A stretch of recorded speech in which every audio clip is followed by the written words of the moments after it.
So Adil bringing you a intermarket analysis perspective on the FTSE 100. Today is the 22nd of October 2014 and it's a Wednesday. Okay, so interesting day to say the least. Much better than yesterday. Yesterday I got caught off guard with the late rally on the FTSE 100.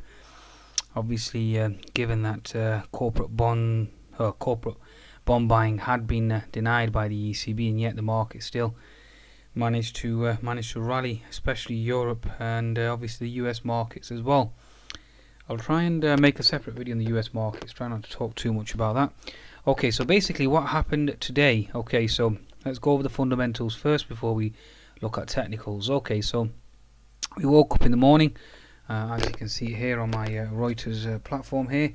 You can see that we had the Asian markets, so the Nikkei was up quite significantly. The Hang Seng was weak. The Hang Seng was up as well, but the Shanghai was weak. Okay, so overnight, now that was mainly, I mean, a lot of the futures had already priced in that move. Okay, especially with regards to Nikkei, a lot of that had already been priced in. There was some news with regards to exports, I think, over in Japan that sent that up, but I think there is the allocation of more money going into shares. There was an article out the day before. Also with regards to USD JPY, it certainly did move higher overnight. So these are all factors, and obviously you always have the policymakers over there trying to job on the yen, obviously to increase the exports and obviously move the Nikkei as well. Okay, so that's basically what happened overnight. Okay, the only weakness there, which I day trade the markets. My day trading is separate from my swing trading. My swing trading is obviously based on a longer term horizon, although recently with regards to so much central bank activity and geopolitical concerns, the swing trades have almost become day trades because of the potential movement in the market. Obviously, if a central bank speaks, then that can dictate price action and shift the bias okay, in either direction. So one has to adjust and react accordingly. That's what a trader does. He adapts, he's flexible, and he's obviously always reactionary. We can't preempt to a certain extent. We can with the intermarket analysis, but even then we have to be reactionary. That's what traders are. We react. Okay, right, so basically fundamentals. And so this morning obviously we had British American Tobacco, obviously earnings worse than expected, hence the reason why the FTSE was under pressure. So overall day trading the market today was pretty good. With regards to the FTSE, I took a FTSE short, paid off really well. Obviously I took a Nasdaq and a Euro Stoxx short this morning as well, which did well. And then I subsequently went long. Then I actually went short into the close as well. So overall, so good on my day trades. I mean, my live analysis service so far currently plus 20 points for this week. Not as good as last week. Obviously, last week I nailed 330 points on the day trading. So this week quite tricky. Although I have got some trades active. I have a short on the FTSE active. A long on the FTSE active now. I've closed a short at 6.3. On my day trade, I've closed it around the 6.370 level. So I have a subsequent long on the FTSE, and my bias is long, obviously based on Chinese data overnight. I also have a trade in the Nasdaq, and I also have a trade in the Aussie, which obviously is based on Chinese data. Although weaker inflation data from Australia overnight certainly didn't propel the Aussie lower. Obviously, that's been helped by Chinese data. Okay, and obviously a weaker dollar as well. Now the dollar itself certainly didn't react as I expected, given the higher inflation data. I mean, if I just bring up my chart, the US dollar index, and we certainly seem to have basically stagnated. I mean, we do have an unfilled gap there.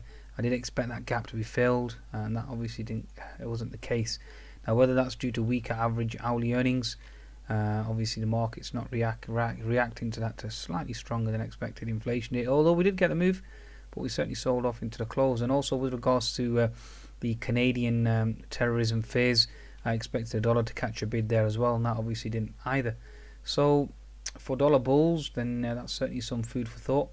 Okay, certainly some food for thought. Now, with regards to the Aussie, this is quite interesting. If I just bring up a daily chart of the Aussie, and this basically will dictate the movement of the FTSE as well. Now, one of the reasons why obviously I've got a bullish bias in the FTSE, because I expect this wedge to break out northwards. Now, this wedge has been obviously accumulating. Those of you that understand intermarket analysis will realise that the FTSE and the Kiwi, obviously, FTSE, Aussie, Kiwi all move in tandem, because obviously they're all commodity related. So therefore, if that's going to propel higher, then that means the FTSE is going to propel higher as well. So just bear that in mind. Bear the Aussie and Kiwi, keep that in the back of your mind. Okay, now obviously oil has spoiled the show slightly, but I'm not going to go too much into detail. That's something that obviously you'd have to obviously educate yourself on with regards to oil and how gold plays the part in intermarket analysis. Otherwise, these videos will become very, very lengthy. Okay, so let's go back to the FTSE. Okay, so British American tobacco obviously worse than expected. Obviously, hence the reason why the FTSE sold off. So if I just go to my chart, the FTSE 100, let's have a look at it from an intraday basis, and hopefully that'll give you an insight. Okay.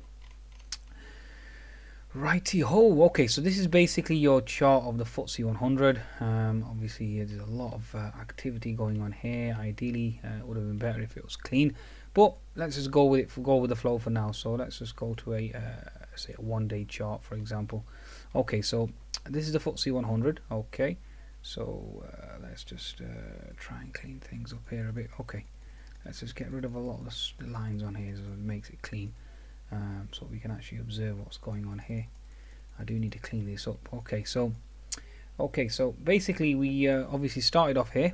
We had a bear flag scenario. Okay, hence the reason why I played the short trade, and with the British American tobacco obviously confirming the weakness in the FTSE, and obviously down we went. Okay, so that's basically a trade that I took in the morning on my live analysis service. Now, that was also supported by, given the fact that obviously US markets had moved up higher quite significantly overnight, and obviously Shanghai was weaker. So they were the two factors, and there were other variables as well in play, but obviously that's something that I will elaborate in my analysis that I send out via the emails. So obviously this certainly played out. Okay, pretty well. Obviously we hit previous resistance equal support, so obviously I cover my short position there, switch my bias to the long side, given the fact that we were going into a BOE announcement, and the BOE, also we had Glaxosmithkline, by the way. That's something that's quite important. Okay, so if I go to Glaxo, look at the pharmaceutical sector, look at that spike, bang. Okay, if I bring up Glaxo chart as well, and hopefully that'll give you the ability to appreciate the move. That's if I've saved it. Did I save it? No, unfortunately I haven't saved the Glaxo chart. Okay, we'll leave that for now, but we can go to the pharmaceutical sector, and you can clearly see even though Glaxo's earnings were worse than expected. So if I just see if I've sort of saved this at all. Yeah, here we go. So total group turnover Q3 declined by 3%. Okay, pharmaceutical and vaccines fell by 3%. Turnover declined by 4%. Obviously, blame on growth in emerging markets. US and Europe are declining established product sales, etc., etc. And excuse me. And worldwide consumer healthcare turnover was down as well by 3%. Core operating profit was low by 1%, etc., etc. Turnover declined by 3%. So these are all. I mean, technically that was weak, but obviously they increased the dividend, so that caused the stock to propel higher. And obviously, if that's the case, then that causes the FTSE, obviously, as you all know, because the heavy weighting with regards to pharmaceuticals, and obviously that was one factor for the long. And also, given the fact that the BOE, if I bring up my, hopefully, if I've got my Reuters platform open, if I can just bring up my. Have we got a headline here with regards to the BOE today? US central banks, no, US. Reuters top news. Let's just go to top news. Okay, so Boeing profit jumps. Okay, so obviously Boeing, that helped as well. But mainly it was a BOE, given the fact that they were dovish. And obviously, as we all know, if a certain central bank is dovish, then that obviously causes the currency to fall, which in turn helps exports, and obviously encourages risk taking. Therefore it's risk on, hence the reason why I always joke: risk on, risk off, wax on, wax off. Okay, I think my platform's pretty slow today. Okay, so let's just bring up a where art thou? Okay, that's my economic calendar there. quickly go to Reuters. Not sure why my platform's so slow today. Okay, so interesting. Mr. BOE Bailey's talking in the evening today. Let's just have a look. Okie dokie. Hopefully you should be able to find it yourself. PIMCO's expert, etc. I've had enough of PIMCO for a while. Okay, so ECB,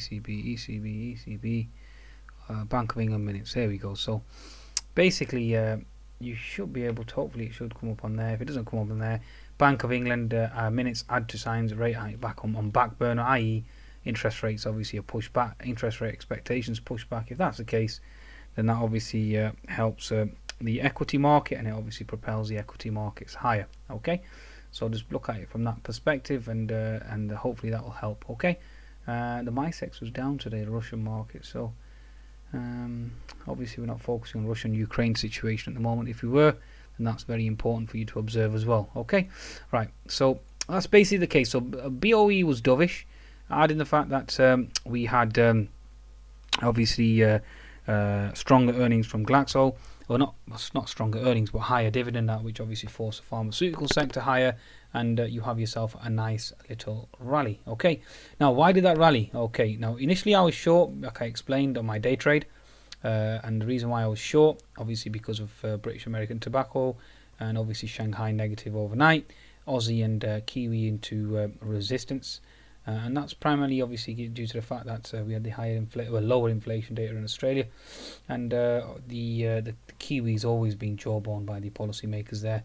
It's all about currency wars, and Mr. Rickards explains in his book Currency Wars. Okay, so down we go. Okay, and so we then propelled higher via BOE, a beautiful reversal candle. Those of you that know your Japanese candlesticks, you know it's a powerful reversal signal. Obviously previous resistance equals support. Everything's TA there. Technically it's perfect, and if you can combine TA and FA together via intermarket analysis, you'll be very powerful and increase your success rate as well. Okay, so this is basically all trades that were taken in real time. Okay, so now why did I go long? Obviously if we look at a larger time frame, what do you see there, folks? You see an inverted head and shoulders formation. Okay, so obviously you always look at your larger time frames to confirm your smaller time frames, and if they move in concert, then hunky dory. Certainly go ahead with your trade, and obviously you need fundamentals to confirm that as well. So if you add in BOE, add in the US markets and the Nikkei higher by 2% plus, and the US markets obviously propelling higher, then obviously that helps your cause and certainly strengthens your argument. Now we do have this purple trend line here, which obviously we have broken now, so certainly keep an eye out for that. Now from a technical perspective, now this is my argument against using just technicals here. Okay, the technical trader would have most likely have gone long and continued to remain long into 6470, which is obviously your 200 MA, and obviously inverted head and shoulders target should be, let me just get that correct, that's incorrect there. Okay, so if you look at your neckline is around the 6370 level. Okay, so 6370 level, your your head is around the 6070 level, so your target should be around the 6670 level. Yes, okay, so as you all know how to calculate your inverted head and shoulders targets, so 6670. So the average trader will most likely hold on, which really, I mean, if you are long term and you have a wider stop, then I can certainly understand your perspective. As a trader, you would like to do that, and obviously hold out for the 6670 level, given the fact that you've obviously bought anywhere around the right shoulder when the fib was probably retracing back to 38%. Okay, and given the fact that you've broken the purple trend line, then obviously higher we go. Okay, now this will be dependent on, number one, obviously nobody could have anticipated or expected a higher CPI data causing tapering phase in America, adding the fact that obviously we had the Canadian terrorism event with some lone individual going and shooting a certain soldier, and obviously that any fear or uncertainty there obviously causes mass panic and causes the markets to sell off. Okay, so that's basically something that not me and you or any individual can't basically forecast into our model. So for example, Ebola. The Ebola crisis, nobody could have anticipated the escalation and the fear mongering that would have gone on there. even global growth concerns. I think we've known that for quite some time now. Nobody would have obviously anticipated that would be blown out of proportion, and the stock markets would correct by 14 to 15%, hence the DAX, German DAX. So these are all things that obviously we have as traders. We have endogenous variables that we can account for, and obviously exogenous variables that are beyond our control, and all we can do is obviously utilize our stops to protect ourselves. Okay, that's trading, folks. Okay, anything other than that, you're gambling. Okay, so all these scalpers out there, I mean, they're not traders, are they? I mean, they're just gamblers, that's all. I mean, that's just a 50. You're better off tossing a coin than scalping people. You must become a trader. You must understand fundamentals, and you must understand how the market works. If you want to trade i.e. scalp, it's better to program a robot. You'll have more success doing that. Okay, and that's not trading, that's just playing probabilities. Okay, so let's not delve into that too much. Okay, so let's go back to actual trading. This is what so this is a sign of a trader. You see, I can understand, and I can explain every single movement in this market and why it's occurred, and that's exactly what I've done so far. Okay, and I'll continue to do that. I can continue to do that for the next 24 hours, from Asian markets to European markets to UK markets. It's not, I'm not being arrogant or anything. I mean, I'm saying you have to educate yourself. If you educate yourself, you understand which way the markets are going to move. Yes, you are going to be wrong, hence the reason why your stop losses are in place. Okay, and obviously you continue to trade. Okay, so right, so let's try and understand what's going to happen here. Okay, so the Canadian situation, obviously unforeseen circumstances there obviously caused mass panic, as you can see. It's all over my Reuters platform. If you go back to the main page, Canada's Parliament attacked near where PM Harper was speaking, so thank God, you know, he was okay, and let's hope everything subsides there. I think there is one or two individuals still at large. Okay, so that's basically the situation there. Okay, so that's the main headlines. Whenever that becomes the main headlines, and obviously you just have to be very, very careful, and obviously that indicates risk off. Okay, insurers excluding Ebola from new policies. Oh, okay, as virus spreads, insurers, it's not a very nice thing to do, is it? Okay, US inflation muted in September as energy costs drop. Okay, so let's just go back to this. Okay, so obviously the markets have pushed high. Everybody's getting excited about this inverted head and shoulders formation if you're a TA guru. Okay, and you're ignoring fundamentals. This is the argument. You must focus on fundamentals, because the fundamentals here were telling you the market has topped out. Okay, why is the market topped out? Okay, so let's go to our 10-minute chart. Okay, and let's just have a look at this. This is quite an important resistance level. You can see here, this is what you call gap fill. Okay, this gap was created on the October the 14th. We gapped lower to October the 15th. Okay, and we left a gap at exactly 6395. Okay, the next gap that you must all focus on now is going to be 6430. After that, there is no gap, so there's no real magnet that the market will be attracted to, because as we all know about gaps, those of you that want to study, they act like magnets for price action. Okay, so any unfilled gap that's left behind the market generally tends to navigate back and obviously close before it wants to reverse in the opposite direction. So that's the only target left on the upside, and after that, one would have to certainly start obviously tilted toward the bearish side. Okay, and given the fact, obviously, if I just give you a chart of the German DAX, because we should always observe our European obviously counterparts, the inverted head and shoulders target, as you can see for the German DAX, is quite substantial. You've got 8350 down up to the head, which is around the 86. So you're looking at around 8,900. Sorry, not 8,900.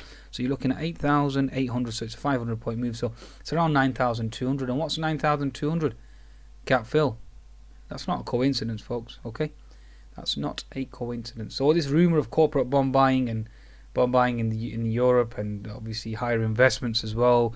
I think there's an article with regards to 30% or 40% of GDP will be investment back into companies, and obviously jobs created, and so on and so forth. And the ECB will keep the carrot dangling of QE and keep all these shorts panicked. Okay, and continue with these short squeezes. Okay, higher. And obviously with regards to the Fed as well, talking about QE4, so on and so forth. So these are a lot of variables. Again, I'm not going to hypothetically go into it. Okay, but for now, as you can see, this is a key trend line here. We broke out this downward sloping expanding wedge formation, inverted head and shoulders, right shoulder in, bang, off we go to the races. So this pattern itself should tell you that you are looking for higher movements in the price of FTSE and European indices as well, okay? Because Germany obviously is a powerhouse in Europe. So if I go back to my chart, because this video is getting very, very long, I wanted it to be short and concise, but unfortunately I just continue. Right, okay, so hopefully it's helpful for individuals out there. So gap fill resistance. So how did I know that was resistance? I know because of gap fill resistance, and obviously given the fact that we've got geopolitical fears, terrorism, interest rate, inflation data that obviously cause the tapering phase to be reigniting, given the fact that next month will be the last month for QE and so on and so forth. So obviously given the fact that potential double top scenario intraday, etc, etc, etc, there were many other variables that I can go to. Obviously British American Tobacco still certainly weighing on the downside. There's a lot of explanations. Obviously oil price falling as well. I mean, look at the oil price today. We've been clobbered ever since the inventories data came out. So if I bring up a chart of crude oil, you can see there it topped out. So topped out around 2 o'clock and obviously started to fall, and it's been falling ever since. And as we all know, FTSE is very basically sensitive to the price of oil, given the fact that it's a commodity index, and then obviously down we go. Which one of the things that I was quite surprised that the Aussie and Kiwi didn't certainly follow it as much down, but that's trading, folks. Okay, I'm not going to elaborate on that. That in itself is another video. Okay, with regards to the Aussie and Kiwi, which hopefully I will be doing. I'll be sharing my FX trade soon, and hopefully give you an insight into how one can go about amalgamating fundamentals and technicals and intermarket analysis on the Aussie and Kiwi, or even the Euro USD. They're my three favorite pairs that I trade quite regularly.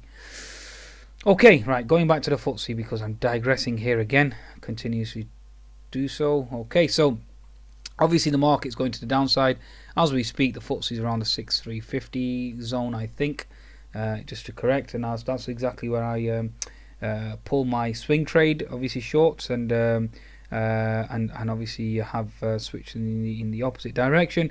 And also with regards to my day trades, obviously as well, I closed and obviously I switched and moved. So that's basically my interpretation of the FTSE 100. So basically, given the fact that we're at 6,350 on the FTSE, so let's just hypothetically talk here now, because obviously the market will be dictated by Chinese data overnight. So I don't really want to be elaborating and trying to forecast based on that. So the FTSE, for example, could short squeeze higher post Chinese data overnight, and we could end up gapping higher at 6,470, or we could fall quite considerably and retest this neckline. Now we're currently around the 6,350 region, which is around this region here. That's where we are at the moment. Okay, so I'm going to get rid of this trend line now, given the fact that I mean, like I said, we have broken this, so it's semi-bullish. Let's just leave it for now, just so that you understand. So it's bullish, given the fact that we've broken this downward sloping trend line. Okay, so we take the pivot low, take it to the pivot high. You're looking for a movement here. I mean, 6,336 is 38% fib, so watch out for that level. But given the fact that the markets, I mean, even the US markets have been clobbered. Let's just have a look at Reuters again. And we're at, let's just go to home. Hopefully allow that to load up. Should tell me how much the Dow is down by, and then we should be able to calculate it from there. Okay, so 6,350, and this is a chart that I did share as well on the given the fact that we're potentially retesting the inverted head and shoulders formation as well. So watch out for that. If we do retest that, that goes hand in hand. Can you see how you have an inverted head and shoulders in the Dow, then you have an inverted head and shoulders in the FTSE? Okay, it's not a coincidence. Okay, so this is what we call intermarket analysis. So the Dow, obviously, given the fact that it trades at 9, is certainly ahead, and the FTSE is obviously lagging. Given the fact that the futures have moved down, then obviously it's certainly factored that in. Now you do have previous support or previous resistance equals support around this region here. So watch out for support around the 6,320 level, and obviously fib is 38% is 6,335, which is obviously the pivot low here as well. And obviously your neckline is there. So remember, 6,670 will be a target in the upside for the FTSE. Okay, in the long run, but in the short run, again, 6,430 will be my target for potential long. And I'll see exactly what happens in Asia overnight, and that will dictate the movements or the next movements potentially for the FTSE 100. Okay, now let's have a look at the daily charts before I wrap this up. Okay, so FTSE 100 daily chart. So quickly, let's get through this. Okay, so basically my bias would, just looking at this chart straight away, would technically be to the upside. So based on this formation here, just looking at technicals, my conclusion would be that the FTSE goes to 6440. Why? Because it's broken out this downward sloping expanding wedge. It needs to test previous support equals resistance, and this red bearish candle technically should have been consolidation and move lower, has failed. So a failed bear flag equals an emotive move in the opposite direction based on the concept of TA, and that obviously creates a short squeeze, and up we go. Given the fact that the BOE is dovish, that helps equity prices, and we'll see exactly what happens with Chinese data overnight. But the US markets certainly are bullish if you look at their daily charts. I mean, look at the Dow, for example.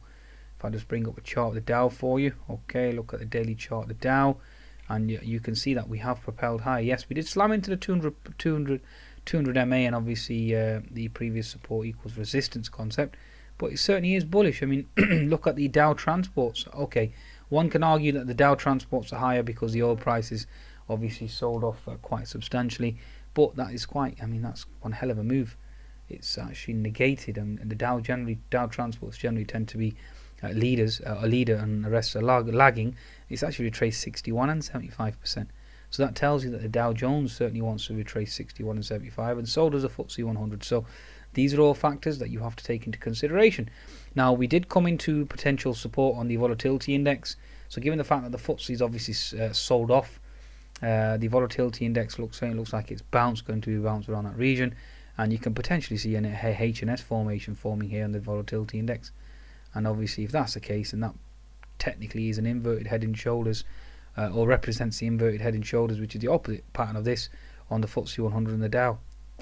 So again, inter-market analysis, looking at multiple variables, trying to ascertain which way the market's going to move. FTSE 350, you can clearly see a clear breakout here, and quite a substantial move. Again, we could potentially looking to test the previous support equals resistance, 75% fib on the upside, which means that Chinese data will come out better than expected. The FTSE 250, given the fact that it's resilient or reliant upon a weaker sterling, given the fact that the BOE was dovish, that means sterling will remain lower. Given the fact that interest rate expectations are pushed backwards, this should certainly propel higher. Now, given the fact that obviously the Dow and other indices are certainly propelled higher, this looks like it wants to create a potential inverted head and shoulders formation and obviously propel back higher again. Given the fact that ECB obviously is still dangling the carrot of bond buying, and obviously the concept of QE4 certainly remains on the table. There's a lot of things to consider here, folks, from a fundamental perspective, and obviously it's always trying to combine that with technicals and fitting the jigsaw puzzles together, or jigsaw pieces together, should I say. So, and it is one hell of a puzzle, the market. It certainly is one hell of a puzzle. Okay, folks, so exogenous variable shocks, as we all know, Chinese data overnight. And that certainly will be able to dictate. We have had earnings out from Yelp, which obviously certainly didn't impress, and there was another I can't remember the other company now, but yeah, do your research. Okay, this video is long enough now. Risk on, risk off, wax on, wax off. Goodbye now.